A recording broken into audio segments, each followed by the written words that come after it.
Please don't take my puy puy away. I was holding her hand and she was crying. So she knew that it was not good.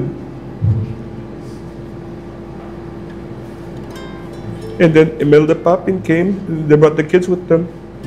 And they were able to be with her at that time. They started having a mass at the chapel where it was beautiful. It was like a chorus of angels. They were singing praise to the Lord. And then she was gone. Narito po tayo ngayon sa Angeles City, Pampanga para kausapin ang partner, best friend, talent at soulmate ng nag-iisang superstar, Nora Aunor. Walang iba kundi si John Rendez. Matapos pong pumanaw ang ating superstar ay nanatiling tahimik si John. Pero sa kauna-unahang pagkakataon, pumayag po siya sa isang exclusive one-on-one interview. Pero bago yan, subscribe muna kayo sa aking channel at sa Christine Babau's channel.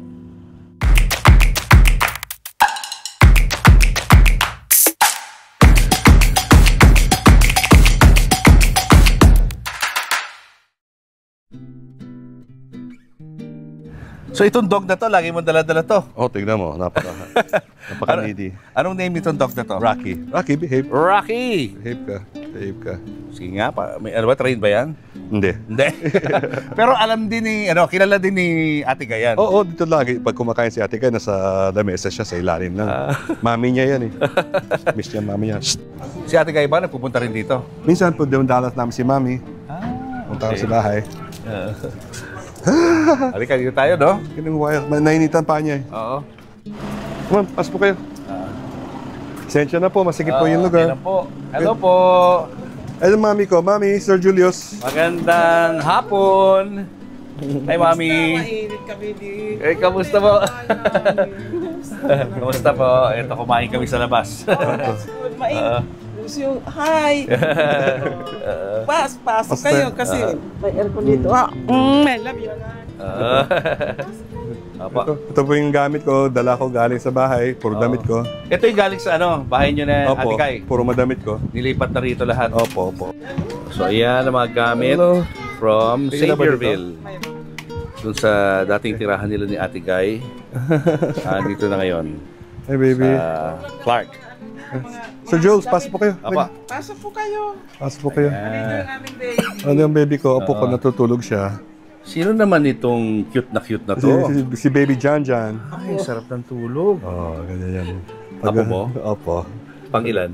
Isa lang. Isa lang apo mo. Opo, ito. Ito ang anak ko, si Anna Kane. Hi! Ito yung niece ko, napakabait na Sino niece. naman to? My niece, Anna Lea. Anis. Ito. Sino mga yan? Itong mami ko. Itong daddy ko. Itong bata pa siya. Oh, ito daddy mo. Opo. Ito yung isang kapatid ko si Michelle, nasa States na po. Ito kapatid ko si Billy, yung kasama natin kanina. Yun nakilala mo na yun kung sino yan. Ikaw, syempre. Pero ito yung younger version. What's this? Yung mga, write-up ko nung araw. Ayun Ilang taong ka rito? Siguro early 20s. Bibuk pa ako. 20s. Wala kayong picture ni Ate Kay rito? Saan picture namin po? Saan? Ayun. Ato? Hotel sa Bidigasan Award sa Quezon City. Tapos ayun, kami ng daddy ko. So nagkasama kayo ng dad mo until he passed away? Yes. Nasa Spain pa yan nung kinunan namin yan. Kasama kayo? Nasa ROTC ako nun eh. Sa Air Force yan, daddy ko. Nag-aral ka sa Spain? Opo, sa Torrejon. Na-assign siya ron, bali? Oo. Ito naman, itong dalawang yan. Yung naman yung nakahat, yung parang gago mukha. Ay, ikaw yun! Kamukha mo, daddy mo dyan, Kapatid ko si Billy. At sa kaibigan namin. At sino naman itong gwapong to? Wow, hindi ko kalala yan. Heartthrob ang dating, Siguro 18 or 19. 18. Ikaw rin to eh, Opo. Kailan kinunan yan? Ma'am, kailan po kinunan niyo to? Yung That was 92. 92 po. 92. Opo. Ayun. So ngayon, itong bagong chapter ng buhay mo, Yes, sir. taga-alaga ng apo. Opo. Ayan. Nandiyan pa yung mga gamit ko, nakatambak pa. Yung mga gamit ko nasa taas. Gusto niyo makita? Sige, Sige. tinatin. Ma'am, okay lang, papunta kami sa taas, ha? Sure, Opo. magulo. Sige, Okay. akit na kayo. Sige, sige. Dito na lang. Ang baby ko. Tinanggalan ko ng Ito, yung picture namin ng binyag ng anak ko. Si Lotlot, nasa likod. Oh, si Lotlot. Ito yung dating asawa ko, ito yung baby ko. Si Ate Fight, si Roselino. At si Ate Ludes nasa dulo. Oo nga eh. Opo. So, nung meron kang, asawa mo ba to? Ha? Were you married, itong girl? No, we're not married. Okay lang kay ate ngayon. Ayun, hindi ko sa taga pagkasalan.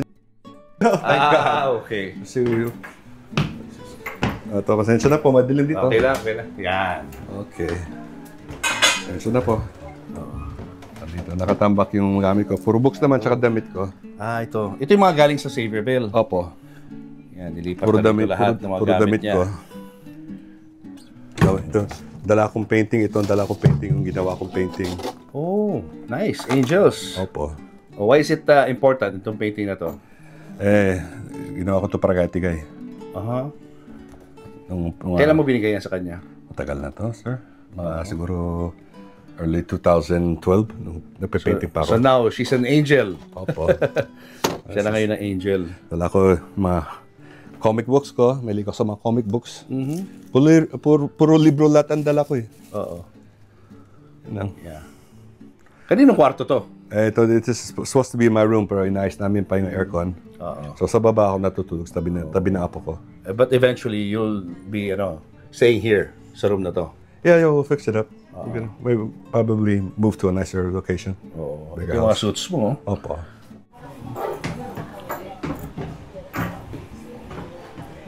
Careful your step, oh. Yeah.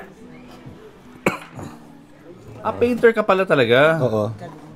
Oh. Superman. This is a little memorabilia, Superman. Oo. A little collage. Picture ko. Self-portrait. Yep. Ito, nung baby ako. Oh, that's you. Yeah. Oh, cute. Ano nangyari?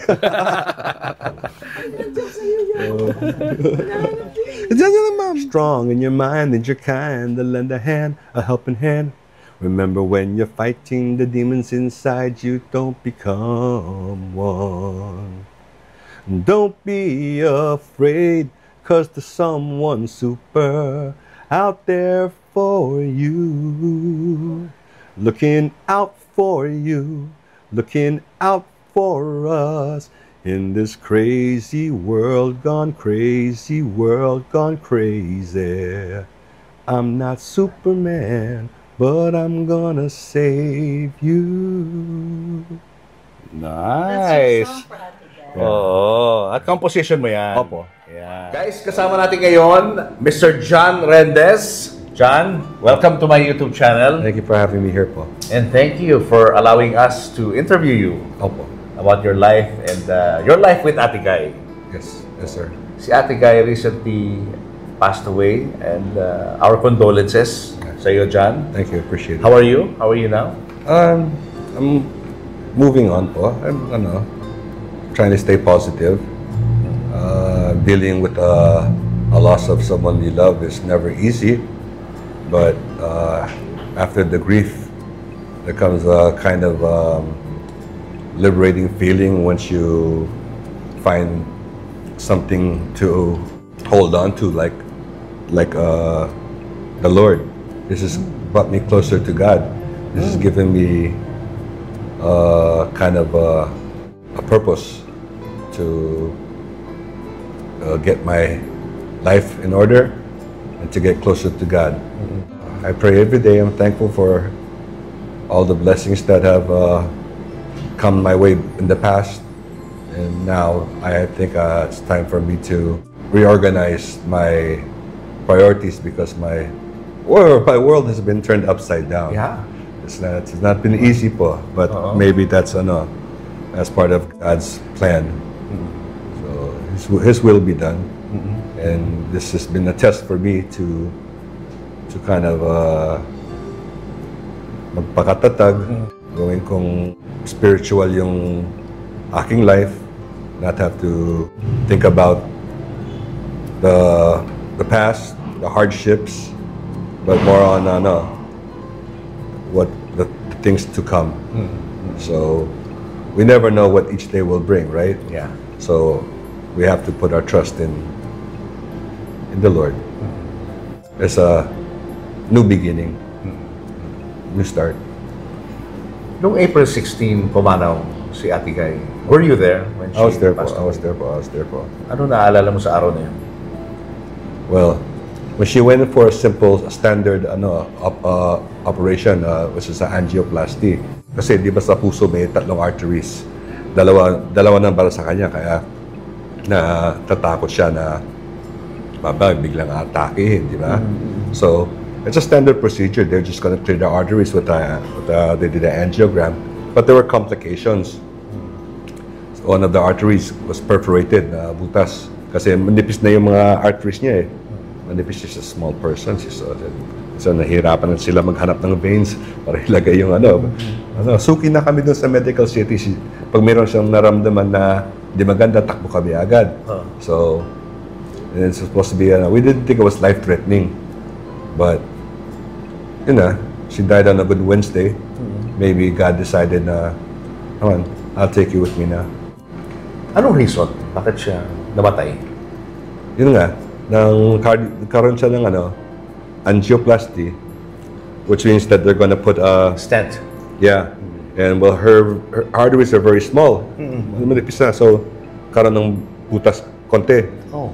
And so nagkaroon ng fluids around the heart. So they gave her medications to reduce the fluid. They were thinking that maybe the body will absorb the fluids, but along with other complications, she had COPD, and I think that the dye that they used, the dye to track raised her creatinine up, and so it just all went downhill from there. So I remember holding her hand, thinking it's gonna be okay. It's gonna be okay. And she was crying. I was singing to her. I was singing, "You are my boy, boy, my only boy, boy. Make me happy all night and day. You'll never know just how much I you. Please don't take my boy, boy away." I was holding her hand and she was crying. So she knew that it was not good. And then Imelda Papin came. They brought the kids with them, and they were able to be with her at that time. They started having thank you, Paul. They started having a mass at the chapel, where it was beautiful. It was like a chorus of angels. They were singing praise to the Lord. And then she was gone. Ito yung magazine. Ayan yung magazine. Wow. Marami pa. Kislap ba yan? Ang ganda Kislap ni Ate Gay magazine? dyan, no? Kislap magazine, batang-bata pa, di ba? And this one is the best. Ito, tawag ng tanghalan. Ito yung part ng exhibit namin at the Gawad Plaridel. Dito nag-start si Ate Gay sa tawag ng tanghalan, which she valued most, yung trophy na dyan. So, nandun naman sa collection niya yung trophy. 1967? 1967, yes. Hindi pa ako pinapanganak nito. Yeah. Ano na ako dyan? 4 years old na ako. Siyang grand champion yan. Yeah, grand champion for 14 times. 14 times grand champion. 14 times. Tawag ng Tawag ng tanghalan. Yung trophy niya, doon sa museum niya, doon sa, doon sa trophy room niya, yun ang nasa prime spot. Kasi very important sa kanya itong tawag ng tanghalan. Ano sinabi niya sa'yo bago siya namatay? Marami siyang sinabi, may regrets. Yung una nga, yung support sa kanya for funding. Kasi ito nilapit niya to sa FDCP, tsaka NCC or CCP yata eh. Sabi niya, national artist na ako, hindi pa rin ako binibigyan ng funding. And this is a good film. Ito yung pinoproject namin, na alam naman si Luwalhati, award-winning yan. Yes, and this is the bestseller book of Luwalhati. Ang pinoproject namin dito, pang-Oscars ni Ate Gay to. Pang-Oscars niya to. At saka hindi naman siya mahihirapan sa shooting Kasi poet siya dito. So, nasa bahay lang. Pati yung mga hula, excited siya doon kasi first role niya yon. Tapos hindi rin mahihirapan kasi ang mga hula naman ng Quiapo, nakaupo lang, di ba? Tapos lalakad-lakad ng konti. So, physically, kaya niya. Kaya. Tapos, kaya nga siya nagpapagaling, kaya siya nagpa-confine. Di bali, Sister Mary, magagawa ko lahat yan. Kaya nga ako nagpa-confine, nagpa-operation. Para pagbalik ko, malakas na ako. Talagang gusto pa rin talaga gusto niya niya. na magtrabaho. Gusto niya talaga. Gusto niya talagang ano. Actually, during nung night nung April 16, lahat kami stage of denial. Sabihin niyo fake news. Kasi dati nung buhay siya, yung sinisentimiento niya, may mga basher siya, na nagbablog na patay na siya, may kabaong na, ganun. So, depressed siya doon. Sabi ko, ate, huwag mo na isipin yan. Napektuhan siya ron. Oo, depressed siya doon. Tsaka alam naman namin yung angioplasty operation eh. Tsaka sinabi sa akin Ate Gay yung schedule niya. Sinabi niya, alam namin. Pero si Ate Gay, very confident. Sabi niya, ano lang yun, 3 to 4 hours lang yung operation. Kaya after 3 days, ready na ako. Schedule mo na yung manghuhula. Ganun. Mag-shoot na siya. Mag-shoot na siya. Ano yung nare-remember mo sa last conversation yung dalawa before she left us? Well, she said, because nandyan yung mga angels na, si Miss Jen, si Ate Dita, and naiwan lang sa bahay si Selpa at saka si Ed. So, she wanted me to, ka muna, pahinga ako muna, huwag kang mag-alala sa akin dito, okay lang ako. Ganda nga conversation namin eh. Parang feeling mo medyo makaka-recover na siya nung time na yan. Pero at about 9 in the morning, I had a really, really bad feeling. So, takbo ako sa hospital. Doon nga, pagdating doon, they're prepping her for surgery, nakausap ko pa eh. So, just waiting in the hospital for the surgery to be completed. And yun na, sabi nila, nagkaroon ng konting complications. And kung tawagan na yung mga next of kin niya, so tinawagan ko si Kenneth. Sabi ko, si Ken, ibarin mo na sa ICU. Kasi hindi ko naman nakakausap yung mga ibang anak. Pero nakausap din si Imelda Papa, and I think she was able to contact them all. And to Miss Imelda Papin, she was very, very instrumental in organizing the people. Yung pagkamatay ni Ate Gay, John, was it something na hindi mo talaga ina-expect? Wala kang ina-expect. So yes, it was very sudden for me, for us. I don't think she expected that would happen, but you know, it's all in God's time, God's will. What about before siya namatay, before siya na-hospital? Did you ever talk about death with Ate Gay? Yung possibility of that happening? No, I didn't. Wala talaga? No, I always try to keep a positive thinking. Nandiyan na yung prayers ko, Lord, sana dagdagan mo ng taon ng buhay ni Ate Gay. He always answered my prayers. So we were able to exist, to have a life, have conversations with other people. She was functioning. She was very good. She was at the table na lang. May naman siyang inaayos. Nandiyan katabi si Rocky. Ako naman, nandiyan lang ako sa labas. Sa may patio. Nandun na akong TV. I'll check in on her every time. Ate Gay, okay ka lang po? Okay lang, Pupoy. Pupoy tawag namin sa isa. Pupoy? Anong tawag niyo? Noon yung tawag niya sa akin, Pupoy ko tawag ko sa kanya. Saan galing yun? Wala, lang yan. Na-invento nyo lang. Pet names, mahilig sa mga pet names. Ever since nung 34 years ago, ganyan ang tawagan nyo sa isa't isa? Oo, tatawag niya sa akin, Nunoy. Tapos sa kanya, Pupoy. Nunoy, Pupoy. Mga cute terms, no? Oo. Cute niya. Cute namin. Tapos yung song na yun, yung kinanta mo sa kanya? Opo. Matagal mo na kinakanta sa kanya? Lagi ko kinakanta sa kanya yan. Talaga? Kasi, when Ate Gay, in the house, it's only the 3 of us, 4 of us, di ba? She slept on the bed. I would have a futon. I would sleep at the foot of her bed.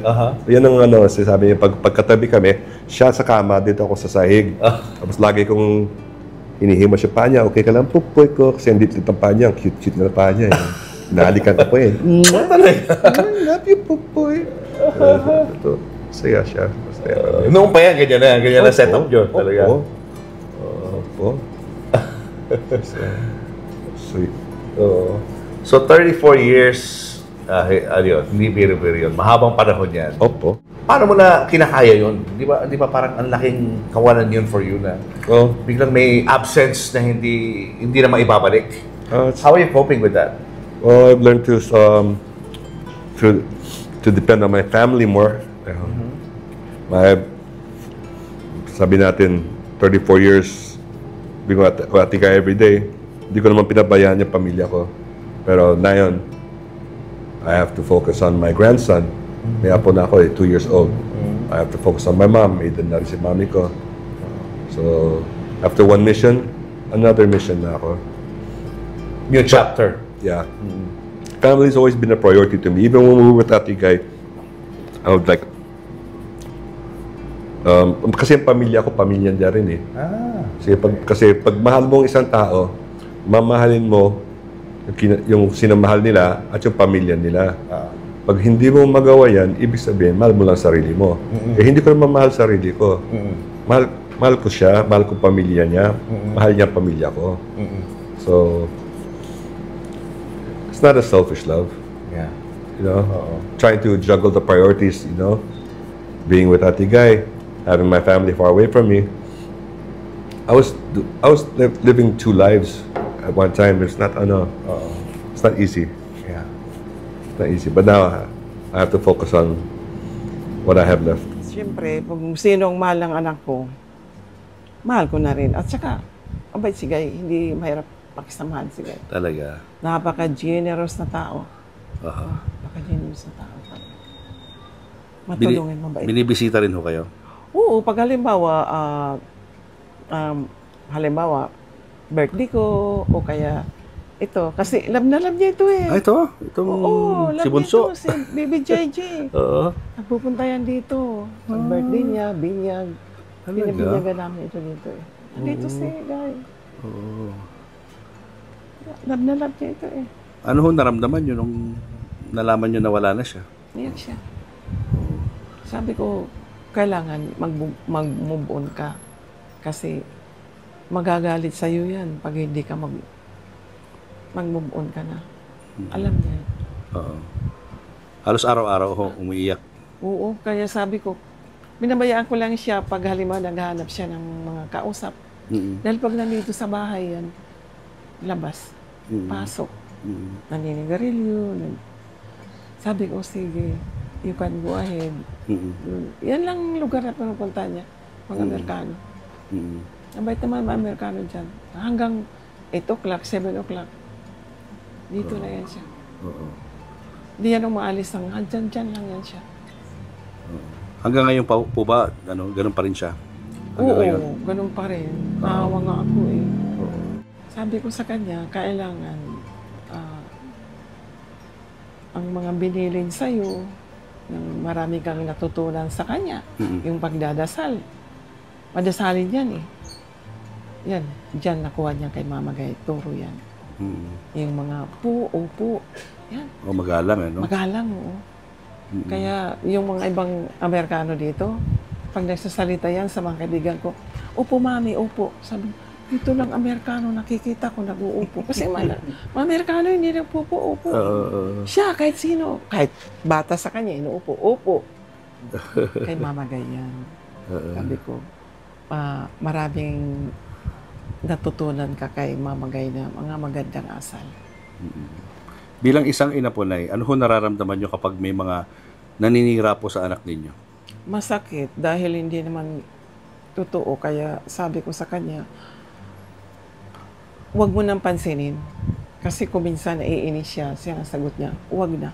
Huwag mo nang pansinin, pabayaan mo lang yan. Basta ang importante, hindi ka magsasalita ng against sa kanila. Hayaan mong magsabi-sabi kung ano-ano man. Basta ang importante, wala ka namang nagawang kasalanan, di ba? Maganda ang pagsasama ninyo. Siyempre, ano pa masasabi ko? Mahal mong tao, mahal ka niya. Mahal mo siya. Kasi kung hindi yan mahal, hindi yan umiiyak. Iyak ng iyak yan paggabi. Minsan masakit sa hindi ako makatulog. Siyempre anak mo, di ba? Sabi ko, kahit matanda ka na, sabi ko, bibigyan pa rin kita kung kinakailangan ko. Para lang ma-stop yung mga, ano mo, yung mga sakit ng ulo mo. Magdamag yan, yung mga prayers, magdamag yan. Piniplay niya yan eh. Nagkaroon ka ba na ng pagkakataon para makausap ng masinsinan si Ate Guy bago po siya pumanaw? Nag-text ako sa kanya. Sabi ni John, ma, si Guy nasa ospital. Tinext ko siya. Pero hindi ko alam na ganun kagrabe. Kasi pag nag-text ako, Mami, huwag ka mag-alala, okay lang ako. Sumasagot siya? Oo, sumasagot siya. I'm okay, Mami. Nagpa-compile lang ako. Sabi ko, andyan yung mga text yun. Kung buksan nila yung cellphone ni Mama Guy, dun sa mga anak niya, makikita nila ang text ko. Kaya mo yan. Alam mo, mahal ka ni Lord. Hindi ka pababayaan, sabi ko sa kanya. Nung nag-text siya sa akin, parang napipil ko na, sis, okay. Ano po sinabi sa inyo? Mami, I'm okay. I'm okay, Mami, sabi niya. Ilang days po yan bago siya namatay? 3 days. 3 days bago siya namatay. April 30. I'm okay, sabi niya. Oo, I'm okay. Nagpapa-compile lang daw siya. I'm okay, Mami. Papa-compile lang ako. So, parang nung pang 3 days, tumawag si John, umiiyak. Umiiyak. Mami, wala na si Guy. Diyos ko, para ako, hindi ko alam anong gagawin ko. Masakit na hindi mo maintindihan. Pag may nawawala sa iyong pamilya, ang hirap. Hirap talaga. Kung sakali may nakikinig po siya sa atin ngayon, in spirit, no? Ano hong gusto niyong sabihin kay Ate Guy na hindi niyo po nasabi sa kanya? Ang masasabi ko lang sa kanya, kung nasaan ka man, sabi ko, huwag kang mag-alala dahil hindi ko naman pinapabayaan si John. Maraming taong nagmamahal sa kanya. Tulungan na lang niya na maging maayos ang buhay niya. Dahil mahal na mahal niya si John. Mahal talaga niya si John. Mahal na mahal din John talaga si Guy. Mahal namin si Guy, pamilya niya siya sa amin. Pamilya sa amin talaga yan. Naka-attend ka ba sa libing ni Ate Guy? Opo. Pumunta ako doon. Kaso lang, parang parang feeling ko, hindi ako welcome eh. Why? I don't know. You felt it? Or you walk into a room and people are looking at you. It's like, what's he doing here? What do you think I'm doing here? And so I don't feel like I was welcome there. So I just stood outside with the fans. Because you've always been on the sideline, hindi ka masyadong pumopronta, di ba? Opo. Although pinag-uusapan nila, may John Rendes, but they don't see you often with her, no? Oh, hindi ako. Deliberate yun talaga, ginagawa mo talaga yun. Opo, hindi naman ako pumapapel. Hinahayaan ko lang sila. Tapos, yun lang. Feeling ko lang, nasaktan din ako, pero okay lang yan. Naintindihan ko sila. Okay, let's talk about the first time you met Ate Guy. Kailan to? I was working at a disco as a DJ with Direk Elwood Perez and Ate Guy and parang Egyptian na na financer, gagawin sila ng pelikula, naghahanap sila ng talents. So they went to have a meeting there and I just happened to be DJing. So they said, pinatawag ako, sabi ko, pinakilala nila ako kay Direk, kilala mo to si Nora Honor to. Ay, ma'am, nice to meet you po, ma'am. Tapos upo ka dyan, tayo. Siyempre kilala mo, Nora Honor, di ba? Actually, hindi ko siya kilala. Hindi mo kilala? Wala akong alam ka mo. Alam ko lang mga hip-hop, mga rap na. Bagets eh, walang pakialam sa mga showbiz. So, when they were sitting down, after a few, the Egyptian, the financier was having a little too many drinks. Medyo nagiging bastos-bastos na konti. Sabi ko, Ate Guy, gusto mo, bubugin ko yan. Okay. Ano sabi ni Ate Guy? Tawa lang siya. Doon ako napanapit sa kanya. Ayun na, yun na simula. Opo. So, we got the numbers. They said, you'll be good for the movie that we're going to do. You could be the opposite lot. And so, yun, I got the number. Then, gave her a call po. Okay, tuloy po pa yung po, ma'am. Opo, dito, usap tayo. Sa New Manila pa, Rolling Hills pa. So, went there. And we had a conversation, And then she decided to be my manager. Sige, ma-manage kita, bibuild upin kita dyan para makapag ka, start ka sa showbiz. Oh, salamat po. And after that, we became close because I was always there to learn. I was considered her my master, the teacher. I was like her protege. But she wanted me to develop my own style, my own career. So she gave me lots of opportunities to make a name for myself in showbiz, and I'm thankful for that. She's a giving person. She gives a lot. She's very, very generous. Nagawa mo yung movie na yun with Lot Lot? Opo. How was it? How was your acting there? Maganda daw, sabi. Okay. That's my first movie nga eh. Anong title nito? Ang Totoong Buhay ni Pisita M. And since then, you've done movies after that. Movies after movies na yan. Yeah. There was a time where I was Day of Fajardo and Ronnie Ricketts. They would introduce me to the movies. I did some movies with Ronnie, Direct Ronnie, with Direct Deo. Nagkaroon ng akong time na naging parang action star. Nagkaroon ka ba ng solo movie mo? As an action star? Yeah, yung huling pelikula, I did Sindak under Mario O'Hara. Yeah, Sindak. That was my movie. Kami nagpo-produce. Nagpo-produce din ako dati eh. So I produced Sindak. Then yung huling produce namin yung Toma Cruz. So yeah. Nagkaroon ka rin ng movie with Ate Guy kayong dalawang magkasama? Ganun? Ano mga movies to? Hello Soldier. Yeah, with Matet. And ang role ko doon yung tatay ni Matet. Sawa ko si Ate Guy sa pelikula niyan. Yeah. And since then, hindi na kayo nag-separate ni Ate Guy? Magkasama na kayo talaga? 34 years, yes. Living in one house? Living in one house, living in the States, living in a condo.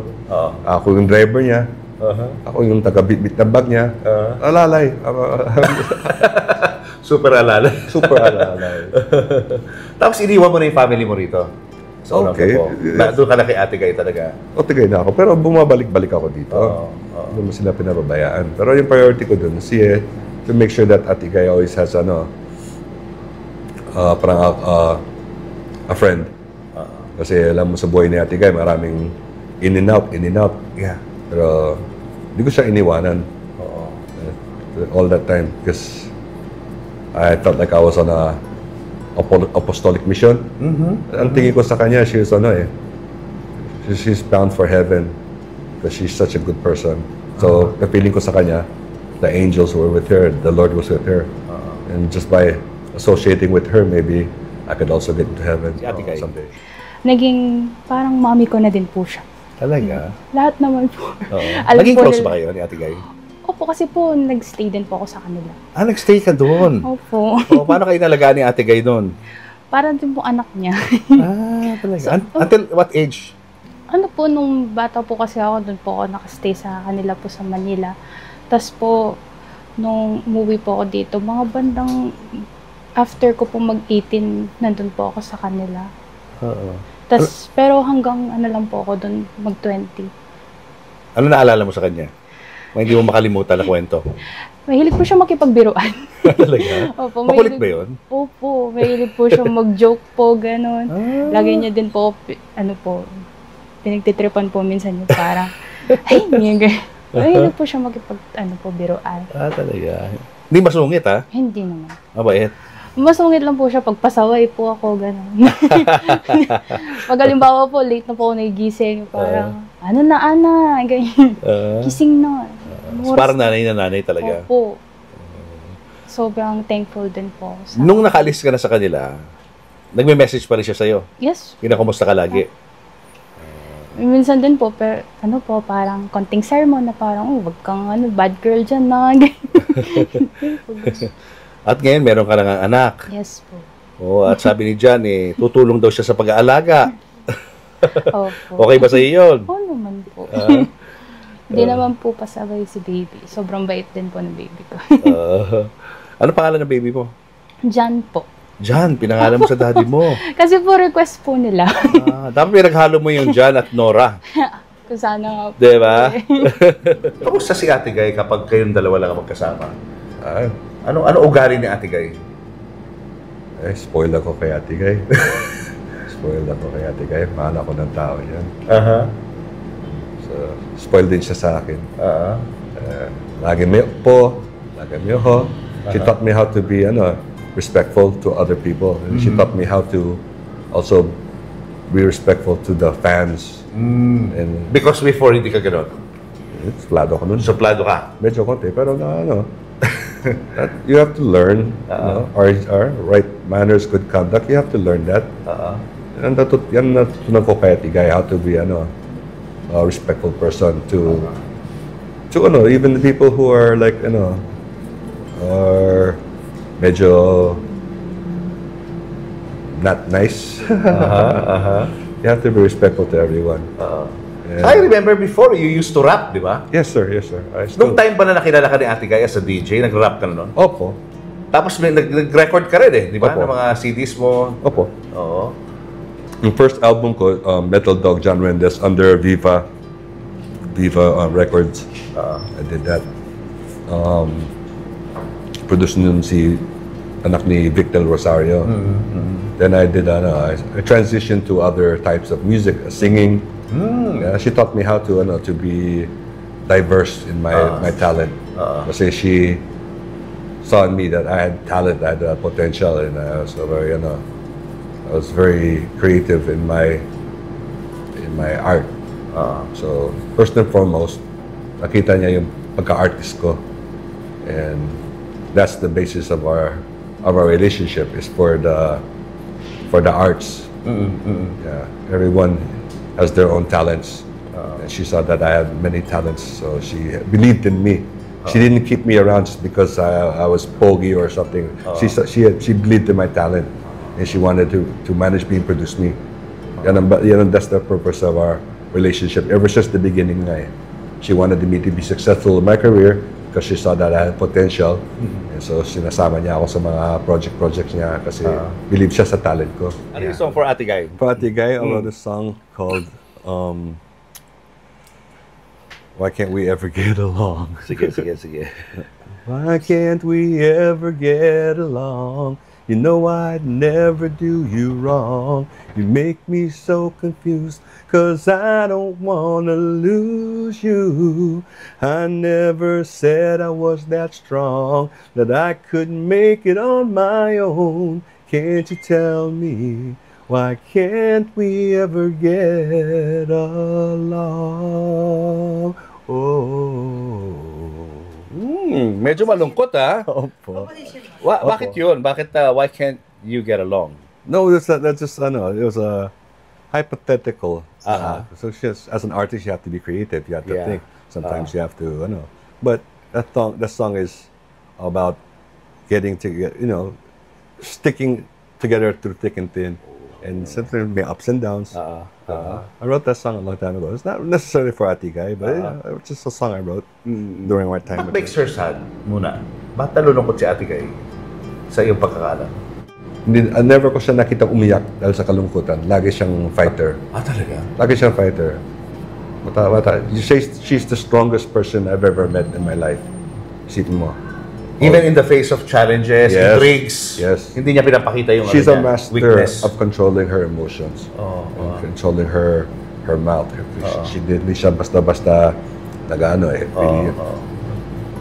may ho, lagi may po, lagi may respeto. Yan ang natutunan ko sa kanya po. Just have to be respectful. And don't let people trigger you. Hindi ko siya nakita nagwawala, galit o malungkot, umiyak. Hindi. Sa'yo, siya ang pinakamalakas ng taong namit ko sa buhay ko . Considering all the things that were affecting her health, she was still able to put on a positive smile. Kailan mo siya nakita in her most vulnerable moment? Nasa Amerika po kami. Ano nangyari doon? Wala kaming kakampi doon. Kaming dalawa lang. Paano? So, sunubukan niya magbagong buhay sa Amerika. Sabi ko, Ate Guy, pang national artist ka, huwag mo bibitawan yung pagiging Pilipino mo para sa bagong buhay dito. Ayaw niya talaga bumalik dito. Kaso Bakit? Bakit siya nagpunta na Amerika? Kasi she wanted something new eh. This is not This is not new. It hasn't always been roses, especially being Nora Honor. Ang daming mga... When I met her, she was already tapos na yung superstar, tapos na yung so she was unhappy here. Or maybe she just wanted to take a break. Okay. So she wanted to try something new. So pumunta sila sa America for shows. At least doon nakakaroon siya ng mga shows. Pero nung nagkaroon siya ng operation sa Japan, nasira ng boses niya. Actually, she died. First time she died was in Japan. Diba? She lost her voice. Lost her voice. Inoperahan siya doon. Opo. Kasi she was just going to have like minor cosmetic surgery for the Isang company. And then I think the anesthesia, nasobrahan sa anesthesia, so she was clinically dead. So kailangan nila butasan yung throat niya para malagyan siya ng ng tube. So nasira ang boses niya doon. Doon ko siya nakita pinakamalungkot sa lahat. Oh my. So Nawala as in... Nawala na. Bigla, parang gano'n. Hindi gradual. Yeah. Kumbaga nagasgas na yung Because kilala si Ate Guy because of her beautiful voice, di ba? Yes, sir. And nawala yun. So she was very, very depressed at that time.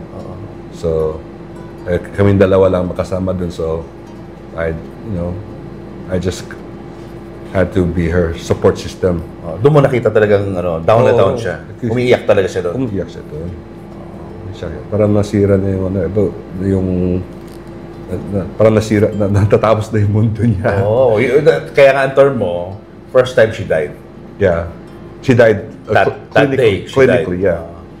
She lost her voice. Kasi yun ang buhay niya di ba? Yung boses niya. Pero clinically dead siya. Sobrang sa anesthesia. Namatay talaga. But they were able to revive her.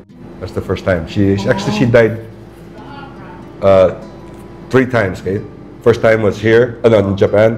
Second time was in Medical City when she was, because of her COPD, she couldn't breathe. And then the third time was the Charm. That's the one, the recent one. So, parang ini-extend lang ni Lord yung buhay niya pala. Opo. Kaya sabi ko, siya ang pinakamalakas ng tao kilala ko eh. How many people can die and come back? Wow. Ngayon lang natin narinig yung guys, 3 times na namatay si Ate Guy. Opo. It was a struggle. So we decided to come back to the Philippines. So inalok siya ng project ng TV5.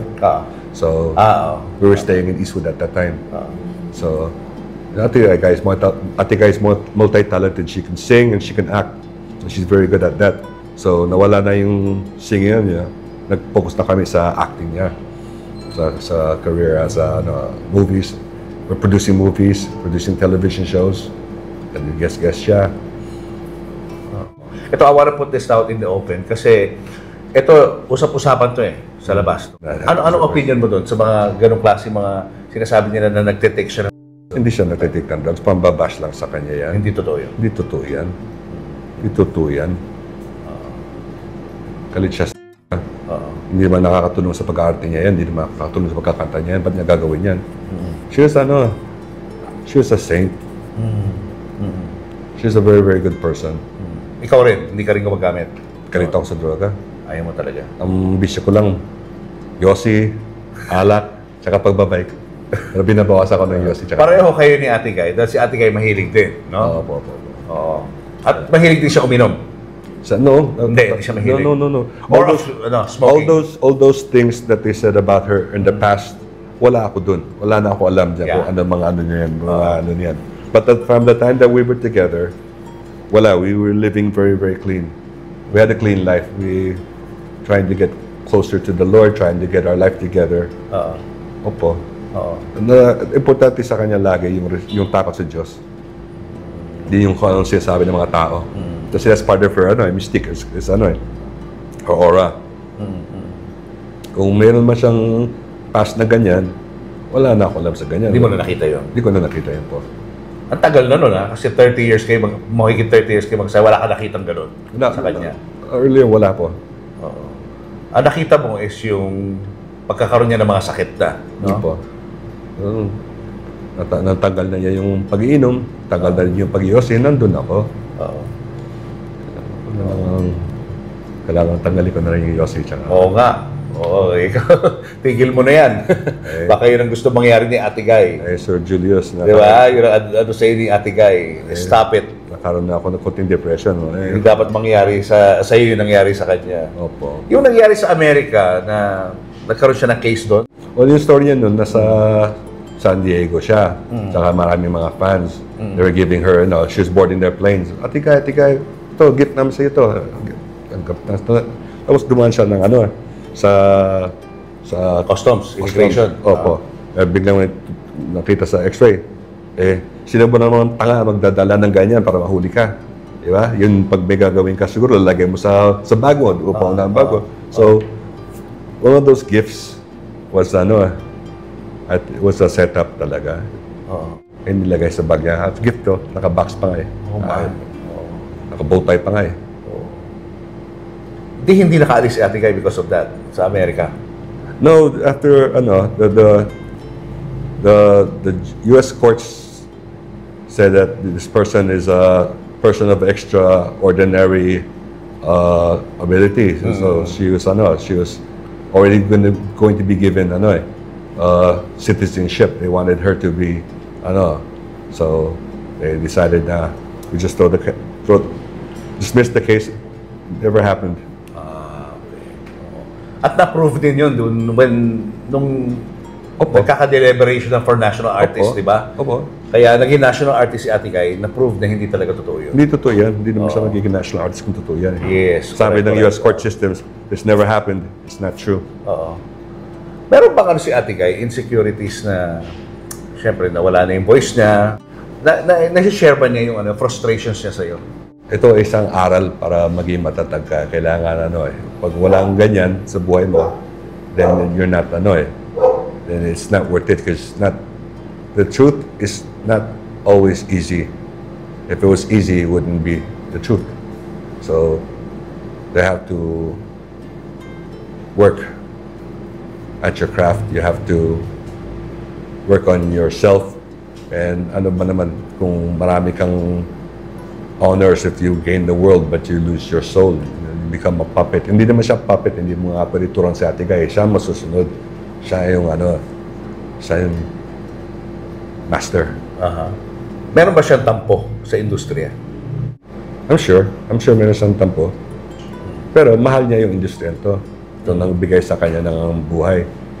At yung mga fans, mahal niya mga fans. Marami siya kaibigan sa showbiz. Mahal niya lahat yan. She's a very loving person. She loves everybody who was a part of her life.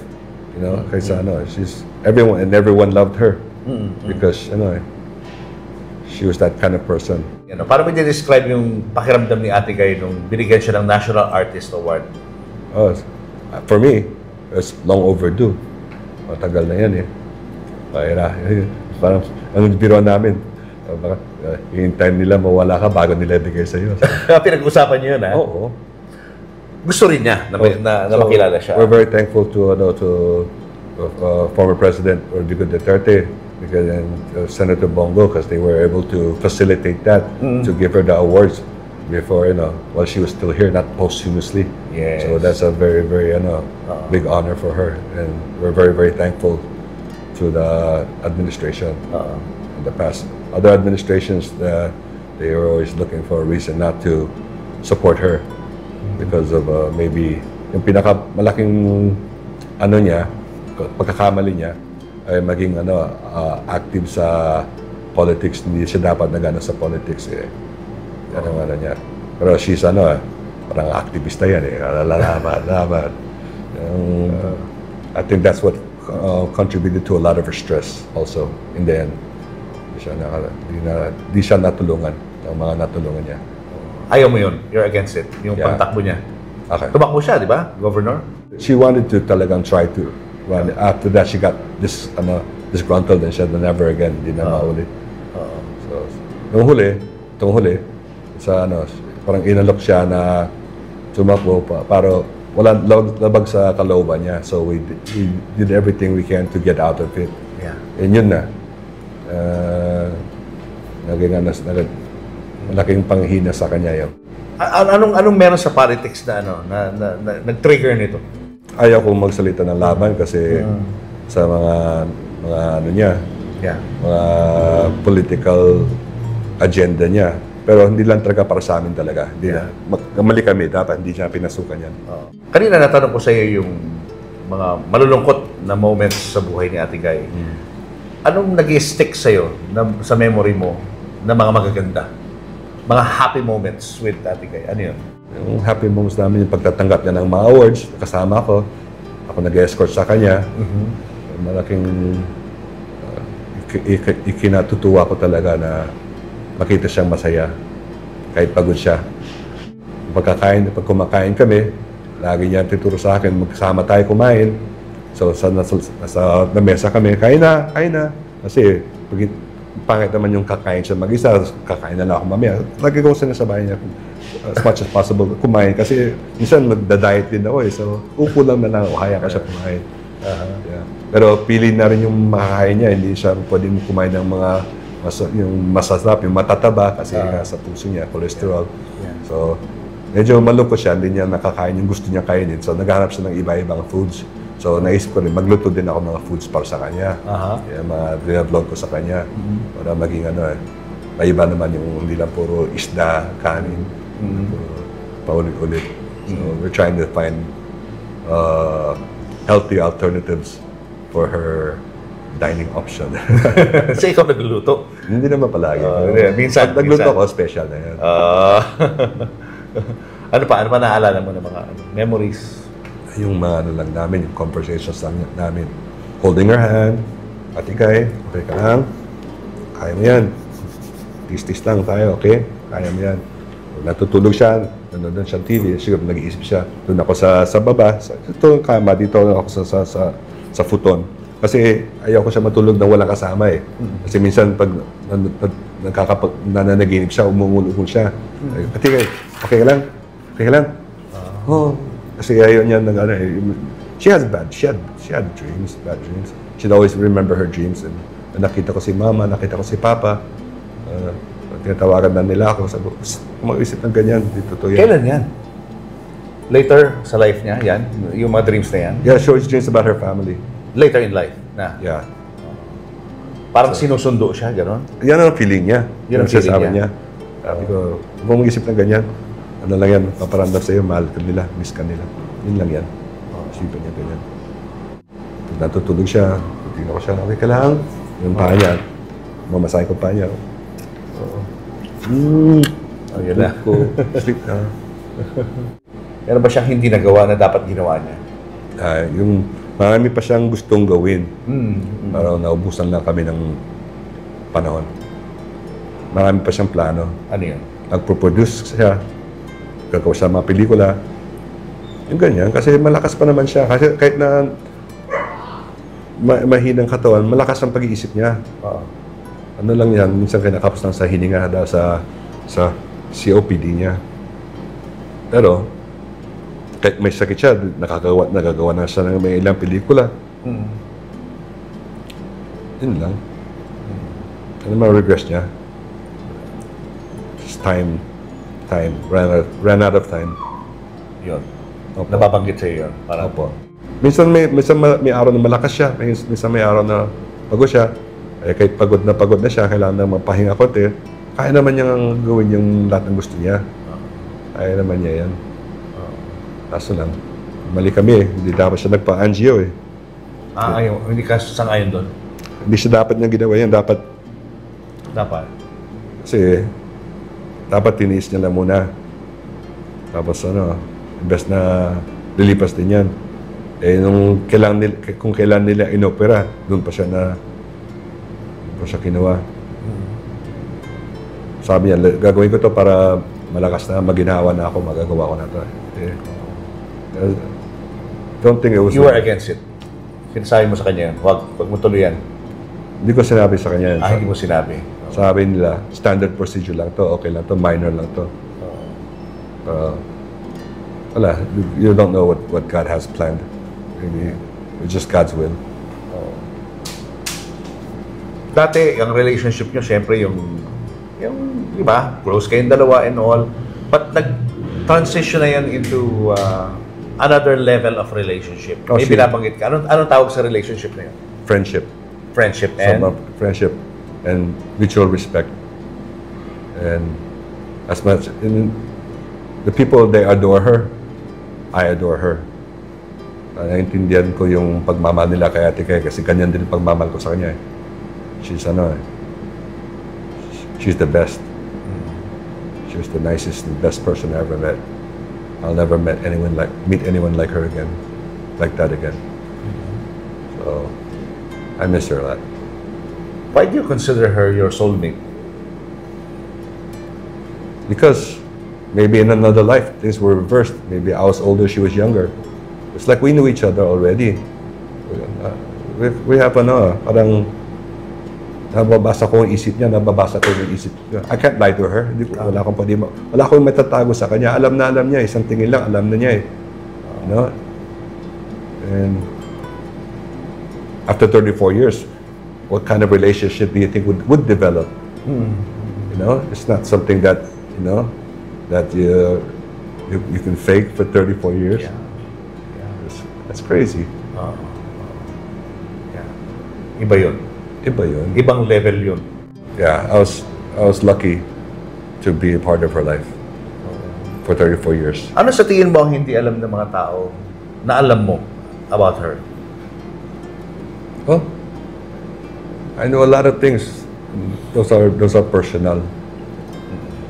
Those are sacred. What kind of person is she? She's the best. She's so kind, she has lots of she's a smart person. Nora Honor is Nora Honor. Hindi pwedeng turuan niya eh. Alam na niya lahat eh. But she's also very, very naive in a way that's she's trusting a lot. Even kahit na niloloko siya harap-harapan, okay lang sa kanya. Hindi ka lang makakaulit. Yan.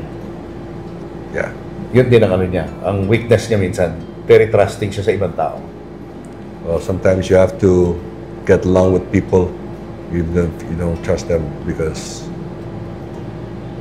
that's life. You can't go on saying, I don't like this person. He's not a good person. That person will come back and will say, Ate Guy, we love you, Ate Guy. Oo, mahal ka namin, Ate Guy. Tapos pagtalikod niya. Iba. Yeah. At saka naawa ko sa mga tao nagmamahal kay Ate Guy ng tunay. Yan ang pinag-iinitan nila. It's not been easy. Naawa ko sa mga angels ko. Lagi na lang sila binabash dahil sa pagmamahal nila kay Ate Guy. Sa Binyag, kasama si Herap nun. Si Ian, marami kami similarities. Si Matet, Kenneth, Kiko, mahal naman ko sila. Pamilya kami. Someday, we can be a happy family. Now that their mom's gone. But in my heart, I'll always have love for them. I'll always have compassion for them. I can't say nothing bad. I've never said nothing bad about them and I never will. Because I have respect for the family. Kasi mahal ko nga si Ate Guy. Kaya ko mahal sila. What about Ate Guy? Kung sakaling nandito siya ngayon, nakikinig sa atin, ano gusto mo sabihin sa kanya? Ate Guy, miss you, love you, thank you. Don't worry about me. I will survive. Just go and rest in peace. Miss you.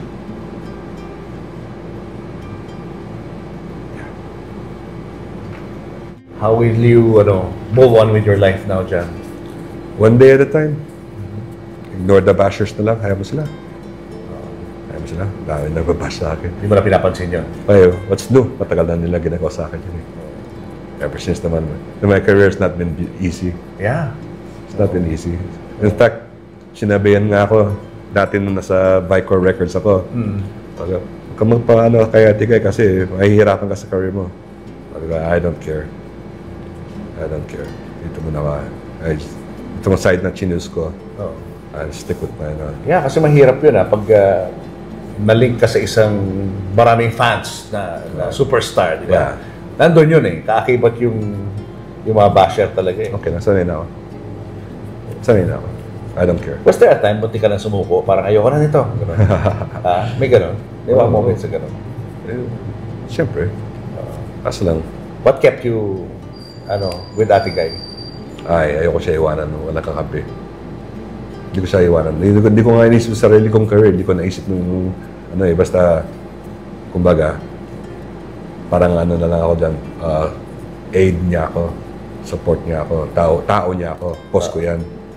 Boss ko yan. Sabi niya, ako daw boss niya. Ikaw ang boss ko. Ano gusto mo sabihin sa mga fans ni Ate Guy? Ay, maraming salamat sa pagmamahal nyo, pagsusuporta nyo sa ating superstar. Tutuwa ako na nakita ko yung pagmamahal nyo sa kanya. I'm very thankful, grateful. God bless you very, very much. God bless you all. And thank you po. God bless po. Yeah. And God bless you, John. And I wish na maka-move on ka na rin sa iyong life. Opo. And live a happy life after this. We'll see. We'll see what happens. God bless them. Thank you. Thank you, Sir Julius. Thank you, John. Thank you po. Ayun na po, sa loob naman Ayun po. na, Tingnan bag po raid natin ang time. mga laman. Anong nasa loob? Unang-una ng po bag yung ni Carla? aking portable fan ko po. Naku, napakainit po kasi summer. True, Actually, kahit hindi po true. summer, mainit pa rin po. So, meron po akong... Ito na nga yung hot flashes. Hot flashes, yes. At summer so, pa, importante ma'am. po meron po tayong ganitong portable fan. Yes. Naku, lalo na po sa Yan akin. yung dahil ako'y malakas. pawisin. Yes, malakas po yan. Julius and Tintin would like to thank the following. Pure Gold, always panalo. David Salon, wherever you are, whatever you do, David Salon brings out the best in you. Raja Travel Corporation, with you on your journey. David's Cologne Love Mist. To order, message tonybbabaw@gmail.com. Enagic from Japan, Kangen Water Machine.